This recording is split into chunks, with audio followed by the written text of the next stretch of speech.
शाम के 7 बज रहे हैं। नमस्कार। न्यूज 24 पर सबसे बड़ा सवाल में आपका स्वागत है। आपके साथ मैं हूं मानक गुप्ता। 8 महीने पहले का दादरी कांड एक बार फिर देश की सियासत पर छा गया है। फोरेंसिक जांच में इस बात की पुष्टि हो गई है कि जिस अफवाह पर यूपी के दादरी में एक मुस्लिम अखलाक की हत्या की गई थी, वो दरअसल अफवाह नहीं थी। अखलाक के यहां मिला मीट वैज्ञानिक जांच में गौवंश का पाया गया है।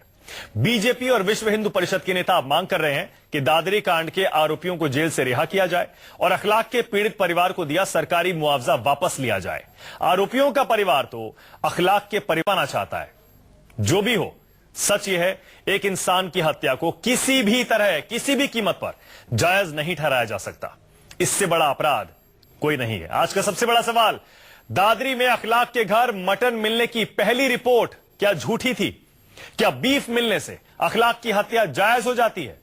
और 8 महीने बाद दादरी कांड पर रिपोर्ट, क्या वोट की राजनीति है? इसी पर बहस होगी, लेकिन पहले देखिए आज की रिपोर्ट। 8 महीने पहले गोमांस की अफवाह में अखलाक की हत्या हुई थी। ठीक दूसरे दिन ग्रेटर नोएडा के वेटनरी ऑफिसर ने अखलाक के घर मटन मिलने की रिपोर्ट दी और अब 8 महीने बाद मथुरा की वेटनरी यूनिवर्सिटी की रिपोर्ट में अखलाक के घर बीफ होने की बात कही गई है। आखिरकार जो सैंपल था वो कहाँ मिला था? उसके घर पे कोई चीज ऐसी नहीं थी जिसके वे कोई आपत्ति करे। फ्रिज में नहीं थी, आपत्ति नहीं कर सकते। नई रिपोर्ट के आते ही बीजेपी के नेता अखलाक की हत्या को कहीं न कहीं जायज ठहराने की कोशिश कर रहे हैं। इस नए सियासी संग्राम में दादरी कांड को लेकर एक बार फिर कई तरह के सवाल उठ खड़े हुए हैं। सवाल देश का, राय आपकी। हमारा आज का सवाल है, दादरी में अखलाक के घर मटन मिलने की पहली रिपोर्ट झूठी थी? अपनी राय हमें भेजने के लिए मोबाइल के SMS बॉक्स में जाएं। अगर आपका जवाब हाँ है तो टाइप करें SBS स्पेस यस। अगर आपका जवाब नहीं है तो टाइप करें SBS स्पेस नो और SMS कर दीजिए 54242440 पर। SMS पोल का नतीजा, सबसे बड़ा सवाल में आपको दिखाएंगे। साथ ही ट्विटर, फेसबुक पर आपकी राय भी इस कार्यक्रम में शामिल की जाती रहेगी। सबसे बड़ा सवाल में आज का सवाल, दादरी में अखलाक के घर मटन मिलने की पहली रिपोर्ट क्या झूठी थी?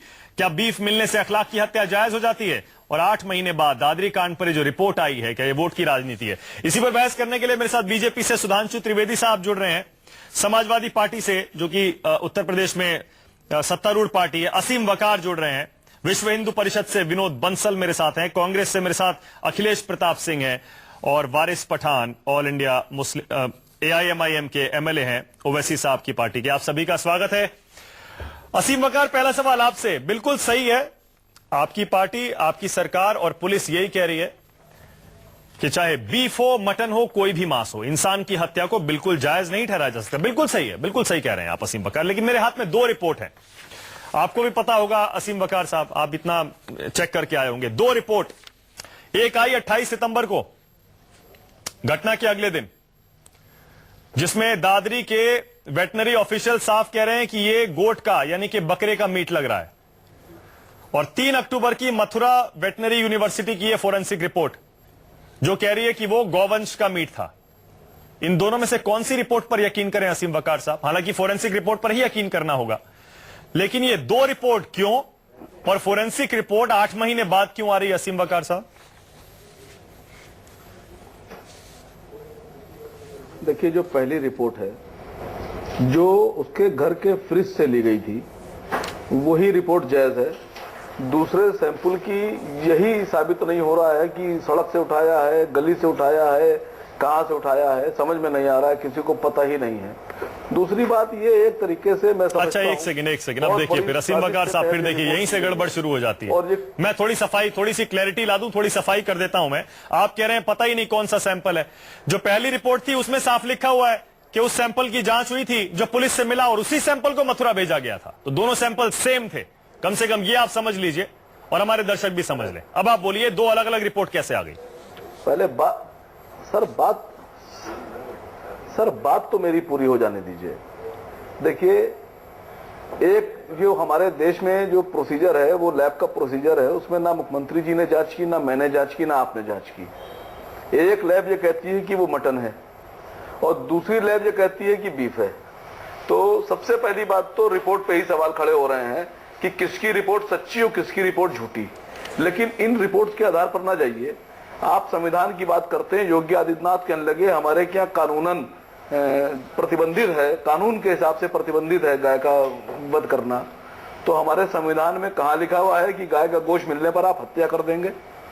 आदमी की हत्या पर 302 है, यानी सजाए मौत या तामुर, पूरी उम्र आपको जेल में रहना है।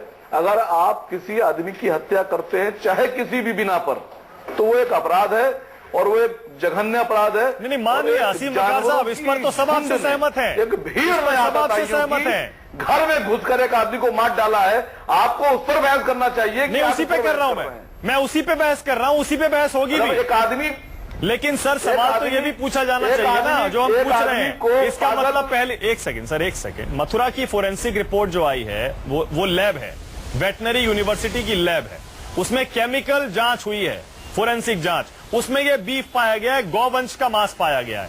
पहली रिपोर्ट जो आपके दादरी के वेटनरी ऑफिसर ने दी थी, उन्होंने कहा कि ये बकरे का मीट लग रहा है सर, इसीलिए मथुरा की रिपोर्ट माननी पड़ेगी। हम ये पूछ रहे हैं मथुरा की रिपोर्ट 8 महीने बाद क्यों आई और पहली रिपोर्ट में इसे बकरा क्यों बताया गया? अरे मेरी बात तो सुनिएगा साहब, मेरी बात तो सुन लीजिएगा। बीफ माने क्या होता है? सिर्फ गाय का मीट होता है। उसमें लिखा है गाय, बछड़ा या बैल, गोवंश। मैं आपसे पूछ रहा हूं, बीफ का मतलब यह होता है कि सिर्फ गाय का मीट है, और जो भैंस और बैल का मीट बिकता है वो बीफ नहीं है। आपसे जवाब नहीं सही कह रहे हैं आप, सही कह रहे हैं, मैं सहमत हूं, आप सही कह रहे हैं। माने क्या होते हैं? उस रिपोर्ट में यही लिखा हुआ है, काओ प्रोजिनी, गौवंश का मांस लिखा हुआ है। आप बिल्कुल सही कह रहे हैं, लेकिन आप मेरे सवाल का जवाब नहीं दे पा रहे हैं। दिल्ली में सर सुन तो लीजिए, दो रिपोर्ट क्यों आ रही है? एक घटना की अगले दिन आ जाती है हर जगह पर, और अगली रिपोर्ट 8 महीने बाद क्यों आ रही है? इसका जवाब नहीं मिल रहा है। नहीं, फिर मैंने आपसे कहा कि किसी को हमारे मुल्क में ये इजाजत नहीं है, चाहे गोश्त बकरे का हो, भेड़ का हो, मुर्गे का हो, हाथी का हो, शेर का हो, आप आदमी को मार डालेंगे। अरे बहुत से आदमी जानवर बन गए, एक जानवरों का झुंड था, उसने हमला कर दिया और जाकर एक आदमी को मार डाला है। ऐसे लोगों को जिंदगी भर जेल में छोड़ाना चाहिए, किसी को बाहर आने की इजाजत नहीं है। नहीं, ऐसे लोगों को भी जिंदगी भर को बाहर आने की इजाजत नहीं चाहिए जो गौ की हत्या करते हैं। विनोद जी एक सेकंड, पूरे देश के लिए पूछे हैं, माता है वो। आप कितने गाय भागते हैं? एक सेकंड सर, आदमी एक करके बोलेंगे हर जगह गाय खाई जाती है। आपकी हैसियत और औकात हो जाएगी नॉर्थ ईस्ट। सुधांशु जी स्वागत है आपका। सुधांशु जी आप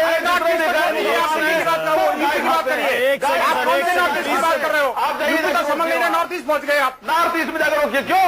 नॉर्थ ईस्ट हिंदुस्तान में नहीं है या वहां जाकर नॉर्थ ईस्ट से क्या करना तुम्हें? आप यूपी में क्या तुम गौ हत्या कराओगे? में नहीं है। आप क्या गौ हत्या करा करके इस देश के अंदर सत्ताधीश बन पाओगे? क्या उत्तर प्रदेश में राज करना चाहते हो गौ हत्या करके? नॉर्थ ईस्ट में की मां को मार करके आप असीम वकार, विनोद बंसल, ऑडियो बंद करना पड़ेगा प्लीज। इस तरह तू मैं पर हमारे दर्शकों को कुछ समझ नहीं आएगा। मैं आपको समय दे रहा हूं सर, अपनी राय रखिएगा। सुधांशु जी ये बताइए, सुधांशु जी फोरेंसिक रिपोर्ट में जब ये पुष्टि हो गई कि अखलाक के यहां मिला मीट बीफ था या गौवंश का था, उससे क्या अखलाक की हत्या के केस पर कोई फर्क पड़ता है आपके हिसाब से सुधांशु जी? देखिए, पहली बात मैं ये कहना चाहता हूं कि कोई भी कारण रहा हो, परंतु हत्या और भीड़ के द्वारा की गई हत्या को किसी भी तरीके से न्याय संगत नहीं ठहराया जा सकता। जो असीम वकार साहब कह रहे थे, मैं उस बात से सहमत हूं, मगर मैं उसके साथ यह भी कहना चाहता हूं ना, यदि कुछ ऐसा हुआ है तो आप मांग मत करिए, आप कार्रवाई करिए। आप सत्ताधारी पार्टी को रिप्रेजेंट कर रहे हैं, 8-8 महीने यदि रिपोर्ट आने में लग रहे हैं तो कार्रवाई क्या हो रही है? यदि आपको योगी आदित्यनाथ के इसके किसी भी वक्तव्य से ऐतराज है, संसद में दिए वक्तव्य से ऐतराज है, तो संसद में प्रिविलेज मोशन लाइए। उन्होंने कानून व्यवस्था की दृष्टि से गलत स्टेटमेंट दिया है तो आप कार्रवाई करिए, हम तो इस बात के लिए छूट दे रहे हैं। परंतु हकीकत क्या हो रही है इस अखलाक के इशू के दुखद हत्या के विषय पर, मानक जी मैं कहना चाहूंगा, इन्हीं की पार्टी के नेता हैं आजम खान।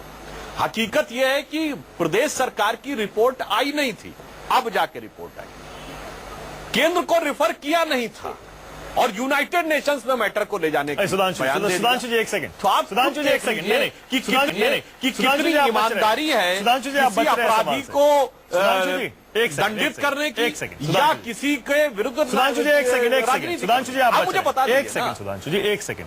या तो आप बताइए, योगी क्या बच रहा हूं आदित्यनाथ मैं? के बयान से खुद को अलग अरे कर जो लीजिए। कार्रवाई करने योगी से बच आदित्यनाथ रहे कह रहे हैं, केंद्र सर एक को सेकंड, रिपोर्ट संस्तुत करने से योगी बच रहे हैं, आदित्यनाथ कह रहे हैं, संयुक्त राष्ट्र सर, में एक भेजने की सेकंड। बात कर रहे हैं, प्रश्न उनसे पूछिए। सुधांशु जी एक सेकंड, योगी आदित्यनाथ कह रहे हैं कि अखलाक के परिवार से मुआवजा वापस ले लो, जितने भी आरोपी जेल में बंद हैं उनको रिहा कर दो। या तो आप कह दीजिए योगी आदित्यनाथ गलत कह रहे हैं, कह दीजिए, या तो अलग कर लीजिए पार्टी को और सरकार को उसके उनके बयान से। देखिए,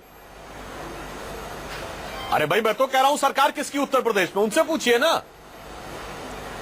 मतलब आपके हिसाब से या कानूनी व्यवस्था अखलाक का के मुद्दा यहाँ या बीफ राजनीति मिला का मुद्दा या है? मटन मिला उससे कोई फर्क नहीं पड़ता अब ना, मैं दूसरी बात कह रहा हूं, कोई फर्क नहीं पड़ता ना उससे देखिए एक नहीं, एक अंतर, थोड़ा अंतर पड़ता है। देखिए, किसी भी व्यक्ति की हत्या को जस्टिफाई नहीं किया सकता, परंतु वह व्यक्ति पूर्णतः निर्दोष था या किसी नियम सम्मत कानून के कारण दोषी था, इनसे अंतर पड़ता है। और मानक जी एक और बात मैं कहना चाहूंगा, भाई ये जो तथाकथित हिंदू एग्रेशन की आप बात करते हैं, ये इसी से रिलेटेड मैटर्स में जो है वो रिपोर्टें बदल जाती हैं, कभी एफिडेविट बदल जाता है इशरत जहां जैसे केस में, कभी जांच की दिशा बदल जाती है तो समझौता एक्सप्रेस केस में। ये जो स्टैंड में बदलाव होता है, ये इसी ढंग के केसेस में क्यों होता है, मुझे इसका नीतिगत उत्तर चाहिए। टेक्निकल इशू तो अपनी जगह है केस बाय केस का, मगर सारे केसेस में A to Z इसी ढंग अच्छा की एक चीजों सेकंड, में एक सेकंड, एक सेकंड सर, एक सेकंड, ठीक स्टैंड है। में यू टर्न क्यों आ अब आप इसे बड़ा मुद्दा बना रहे हैं, लेकिन असीम वकार छोटा सा जवाब देंगे, उसके बाद मुझे पता है वारिस पठान, विनोद बंसल, अखिलेश जी सब बोलने को बेताब है। असीम वकार, ये रिपोर्ट बदल कैसे जाती है? 8 महीने बाद क्यों असली केमिकल जांच वाली रिपोर्ट आती है? और उसके बाद आपकी सरकार ये क्यों कहती है कि इस रिपोर्ट को पब्लिक ना किया जाए? कोर्ट में आपकी सरकार ने कहा, पुलिस ने, कि इस रिपोर्ट को पब्लिक ना किया जाए। ये तो भारतीय जनता पार्टी को महारत हासिल है रिपोर्ट बदलवाने में। इन्हीं से पूछ लीजिए, ज्यादा बेहतर अरे बताएंगे। आपकी सरकार न जाने कितनी रिपोर्ट इन्होंने बदलवाई है। केंद्र में इनकी सरकार है साहब, और आरएसएस के लोग जब कर्नल पुरोहित फौज में हो सकते हैं तो क्या बाकी कहां किसी की बहस एजेंसी असीम को विभाग वकार नहीं हो कहां ले सकता जा है? रहे हैं? असीम वकार, आपकी सरकार ये रिपोर्ट पब्लिक क्यों नहीं होने देना चाहती? साहब मेरी मर्जी है, मैं सही बोल रहा हूं। मैंने आपसे क्या किया कि जब कर्नल पुरोहित फौज में हो सकता है तो क्या बाकी किसी एजेंसी में विभाग में नहीं हो सकता है? आप मेरी बात गलत साबित कर दीजिए। अरे कर्नल पुरोहित के यहाँ तो आरडीएस रखवाया था आप लोगों ने। कर्नल पुरोहित तो निर्दोष था, उसके यहाँ तो आरडीएस रखवा के सेना को बदनाम किया आप लोगों ने। अरे आपका वकार बस साहब, चल जाए ना, कर्नल पुरोहित को आपका बस सेना चल जाए के तो कोर्ट में कल बरी की किया है। रिपोर्ट आ जाएगी, नाथूराम गोडसे साहब भी बरी हो जाएंगे। अच्छा, एक सेकंड रुक नाथूराम जाइए। गोडसे को भी आप लोग पैसा असीम वकार, देखिए सवालों के आपका जवाब ही नहीं चल मिल जाए। रहे हैं। अच्छा, मैं इसीलिए सोच रहा हूँ अखिलेश जी आपके पास आ रहा हूँ। आप अखिलेश जी हैं, आप करवा भी सकते बहुत हैं। जवाब दे रहा हूं, आपकी समझ में नहीं आ रहा। एक सेकंड अखिलेश जी, आपको क्या लग रहा है अखिलेश जी, 8 महीने क्यों लग रहे हैं रिपोर्ट को आने में, और उसके बाद सरकार ये क्यों कह रही है कि उसको पब्लिक ही ना किया जाए? यूपी की सरकार क्यों कह रही है? देखिए, ये तो कोर्ट के प्रोसीजर्स हैं, सबको अधिकार है अपनी अपनी बात कहने का। लेकिन देखिए, प्रकरण 2 है, एक है मांस का, दूसरा है हत्या का, और दोनों की तुलना नहीं की जा सकती। ठीक है, दोनों की तुलना नहीं की जा सकती। 2 कंट्राडिक्टरी रिपोर्ट्स हैं। कौन सी रिपोर्ट पे हम यकीन करें?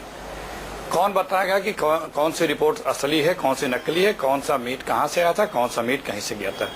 लेकिन इसका तात्पर्य ये नहीं होता है कि जिन लोगों ने वहां पे हल्ला बोल करके किसी की हत्या कर दी, वो अब जस्टिफिकेशन की बात करने लग गए। ये नहीं हो सकता। क्यों मंत्री गए वहां पे बोलने? क्यों सबसे पहले मंत्री कूद गए इन सब बातों में, एक तरफा बयानबाजी देने लगे, सर्टिफिकेट बांटने लगे? इस तरह से उसके लिए भी कानून था। यदि किसी को कोई शंका, कुछ संशय था तो कानून का सहारा लिया जाना चाहिए था। वो भी आज कंट्रोवर्सी इसलिए हो रही है कि रिपोर्ट कानून का पालन नहीं हुआ, तभी तो हम सही लोगों को आगे आना पड़ा। बीच में ना बोले जो लोग गौ भक्त बनते हैं, सुविधा के गौ भक्त, वो अपने माननीय गृह राज्य मंत्री जी को कहें कि तुम्हें हम जेल में डालेंगे, क्योंकि उन्होंने प्रेस कॉन्फ्रेंस करके कहा था मुख्तार अब्बास नकवी के बयान के ऊपर कि मैं तो खाता हूं, लोग खाते हैं, तुमको जो करना हो कर लो। उन्होंने कहा था। रक्षा मंत्री ने कहा था, गुजरात की सरकार ने कहा था, जम्मू कश्मीर में बीजेपी के प्रत्याशी ने गौमांस खाया जाएगा उत्तर प्रदेश के अंदर, और तमाम लोगों ने कहा था। तो इनका डबल, एक मिनट खामोश रहिए गौ भक्तों, सुविधा के गौ भक्तों। देखो भाई, बोलना हो बोल लो, मैं खामोश हो जाऊं। मैं लड़ने या जिग करने नहीं आता। हाँ, अखिलेश जी जल्दी कंप्लीट करिए। हाँ, अखिलेश जी, वारिस पठान के पास भी जाना है, विनोद बंसल के पास भी जाना है। अगर गौ भक्त हो तो इन लोगों को भी उसी तरह ट्रीट करो। अगर नहीं गौ भक्त हैं घरों पे आपकी तरह गौ नहीं करवाते। अरे खामोश रहो, सुविधा के हो, सुविधा के अच्छा, गौ ठीक है भक्त अखिलेश हो। जी, सुविधा ठीक के है, गौ भक्त ठीक है हो, अखिलेश जी, वोट के आपका लिए पॉइंट गौ क्लियर भक्त है। हो। आपका मैं कह रहा पॉइंट हूं क्लियर है कि अगर अखिलेश जी कि बीफ पर डबल स्टैंडर्ड नहीं होना चाहिए। आपके सत्ता में बैठे, आपके साथ बैठे लोग गौ माता का इस तरह से भोग हम करें, कोई सत्ता में नहीं है। सत्ता तो आपने तो उनका करी है, कोई 63 एतराज साल नहीं तक है। हिंदुओं का दमन किया है, एक हिंदू सेकंड समाज का भाई, दमन किया है, सुविधा के गौ हत्या राष्ट्र करवाई है, आपने अरे हिंदुओं का सुविधा दमन किया है। ठेकेदारों बेचो अरे बेचो ठेकेदारी तो आपने की है भैया। आप अभी भी गौ हत्या से बाहर नहीं आ रहे। भक्त हो गए। उत्तर प्रदेश जैसी खामोश देवनगरी में रहो। कोई हिंदू नहीं हो, देव प्रदेश कहीं के में। हिंदी नहीं हो, कहीं के हिंदू नहीं हो, कहीं के सनातनी नहीं हो, कहीं के गौ नहीं, भक्त आपके नहीं हो। सर्टिफिकेट के अच्छा, लिए एक सेकंड अखिलेश जी, एक सेकंड रुक जाइए जरा। विनोद बंसल से सीधा सवाल। अखिलेश जी एक सेकंड, अखिलेश जी प्लीज। मैंने सवाल अखिलेश जी, दो और लोग हैं पैनल पर, उनको भी बोलने का टाइम है। हम तुम्हारे सर, एक घर पे सेकंड। हमला कर निकालो अखिलेश जी, एक उनको। सेकंड। अखिलेश जी निकालो प्लीज, उनको एक सेकंड, मंत्रिमंडल से। एक सेकंड। गोवा की सरकार को करो वारिस बर्खास्त। पठान राजमंत्री पे करो कार्रवाई। अखिलेश जी प्लीज एक सेकंड। अखिलेश जी आ रहा हूं सर, एक सेकंड। वारिस पठान, आपके हिसाब से अगर दादरी कांड में अखलाक के यहां मिला मीट बीफ साबित हो गया, गौवंश का मांस साबित हो गया, तो क्या उसकी हत्या जायज हो जाती है? वारिस पठान। देखिए मानक जी, मैं एक एमएलए भी हूं और एक लॉयर भी हूं, क्रिमिनल लॉयर प्रैक्टिस करता हूं मैं। यूपी में मुलायम सिंह यादव की सरकार है और सेंटर में बीजेपी की सरकार है, और ये दोनों एक दूसरे के साथ नूरा कुश्ती खेलने में काफी माहिर है, ये पूरी जनता ने देख लिया है। यूपी में रूल ऑफ लॉ नाम की कोई चीज ही नहीं है। अगर मान लीजिए कि वहां कुछ भी मिला तो ये भगवा ब्रिगेड को किसने पावर दिया, किसने राइट दिया कि वो जाकर एक बेकसूर इंसान को घर से निकालकर उसकी फैमिली के सामने रास्ते पर लाकर एक हीनियस क्राइम करे, मर्डर करे उसका? ये तो कहीं भी लिखा नहीं कानून में। सुनिए, अरे सुनिए, कानून में कहीं नहीं लिखा है कि आप कानून को अपने हाथ में ले। रास्ते में अगर आपको कोई मिलेगा चोर पकड़ाता हुआ तो आप उसको क्या वहीं मार डालोगे कि आप पुलिस? कानून में कहीं नहीं लिखा कि सरेआम धमकी देकर के, सरेआम चैलेंज देकर के गौ हत्या करोगे। कानून में किसी ने पावर नहीं दी। तरह से आर्टिकल, आप लॉयर हैं, एक सेकंड सुन तो लीजिए उनको। आर्टिकल 48 ऑफ द कॉन्स्टिट्यूशन पढ़िए। विनोद जी सुन लीजिए एक मिनट, कंप्लीट करिए। सुनिए, अरे मैं पूरा आर्टिकल, कॉन्स्टिट्यूशन, संविधान सब जानता हूँ, साफ सुन तो लीजिए मेरी बात। अगर इसी तरह हर इंसान ने कानून को अपने हाथ में ले लिया तो हमारे देश का क्या होगा? एनआरकी आ जाएगी। और किसने इनको राइट दिया था कि जाकर उसको एक बस अनाउंस कर दिया, एक अक्खा मॉब चला गया और लाके उसको मार दिया? और आपकी समाजवादी पार्टी की सरकार है वहां। आज बताया 8 महीने के बाद कि वो बीफ है, मटन नहीं है, पहले बताया मटन है। हाँ, क्या हो रहा है? मेरा ये कहना है मानक जी, आपके चैनल के माध्यम से, हमारी कि जितने लोग भी पकड़ा है उनके खिलाफ सख्त से सख्त कार्रवाई हो और उन पे मर्डर केस लगा के उनको सजा दी जाए। समाजवादी पार्टी फेल हो चुकी है। मुझे लगता है समाजवादी पार्टी कुछ करना ही नहीं चाहती है। लोगों का विश्वास खो दिया है उन्होंने। ठीक है, अच्छा ब्रेक पर जाने से पहले विनोद बंसल, ब्रेक पर जाने से विनोद बंसल, वैसे तो आप बीच बीच में बोल ही रहे हैं विनोद बंसल, लेकिन एक छोटी सी टिप्पणी आपकी और विनोद बंसल। नहीं, आप ये मांग कर रहे हैं कि अखलाक के परिवार पर गौहत्या का या बीफ रखने का, क्योंकि अलाउड नहीं है, गैर कानूनी है यूपी में, वो केस दर्ज होना चाहिए? क्यों नहीं होना चाहिए? बिल्कुल होना चाहिए, और ये सबसे पहले हो जाना चाहिए था। देखिए, हम किसी भी प्रकार की हत्या को जायज नहीं ठहराते, लेकिन हम गौ हत्या को भी किसी प्रकार से जायज नहीं ठहराते। हम जानते हैं कि जितना आदमी की हत्या का अपराध लगता है वो वही जघन्य अपराध जो है उस गौ हत्यारे ने किया, जिसने चैलेंज देकर के गौ मांस खाने का, और उसमें पूरे गांव को चैलेंज किया था। लेकिन अखलाक की हत्या के आरोपियों की रिहाई की मांग क्यों कर रहे हैं आप? अरे क्या अखलाक की हत्या के आरोपियों की रिहाई की मांग क्यों कर रहे हैं? उसमें 302 कैसे लगा सकते हो? नहीं, मैं कहता हूं 302 पहले अखलाक के जिसने गौ मांस खाया था, जिसने गौ हत्या की थी, उसको भी गिरफ्तार करो पहले, और उसके बाद जिनको 302 लगाया, और 302 नहीं लगना चाहिए उस पर। सुनिए, अच्छा, उसमें 302 नहीं लगना चाहिए। आप क्रिमिनल लॉयर हैं, को निकाल के लाया बाहर, पूरे मॉब ने उसका मर्डर किया है तो मर्डर का कायदा लगेगा, मर्डर के हिसाब से केस चलेगा, उसको गिरफ्तार करना पड़ेगा। सबसे पहले सजा होगी। जितने भी सेकुलर ब्रिगेड है, जो सेकुलर मीडिया वाले हैं, सेकुलर जो ये जो सर्टिफिकेट मत दीजिए विनोद जी, एक सेकंड, सर्टिफिकेट मत दीजिए। वापसी ब्रिगेड है विनोद जी, सर्टिफिकेट मत दीजिए, आपको करना पड़ेगा। अच्छा एक सेकंड, सर्टिफिकेट मत दीजिए, मैं कह रहा हूँ ब्रेक ले रहा हूँ, सर्टिफिकेट नहीं दे रहा। अच्छा ठीक है, ठीक है सर, एक ब्रेक ले रहा हूं सबसे बड़ा सवाल में। ब्रेक के बाद हमने जो एसएमएस पोल किया उसका नतीजा भी दिखाएंगे। हमने अपने दर्शकों से ये पूछा था क्या जो अब रिपोर्ट किया जो मीट मिला था उसके बीफ होने की या गौवंश का मीट होने की पुष्टि हो गई। इसका मतलब पिछली रिपोर्ट जो आई थी पहले घटना के अगले दिन मटन होने की, क्या वो झूठी थी? जबरदस्त रिस्पांस हमें हमारे दर्शकों का मिला है और फेसबुक और ट्विटर पर भी, सोशल मीडिया पर भी आपकी राय हमें लगातार मिल रही है।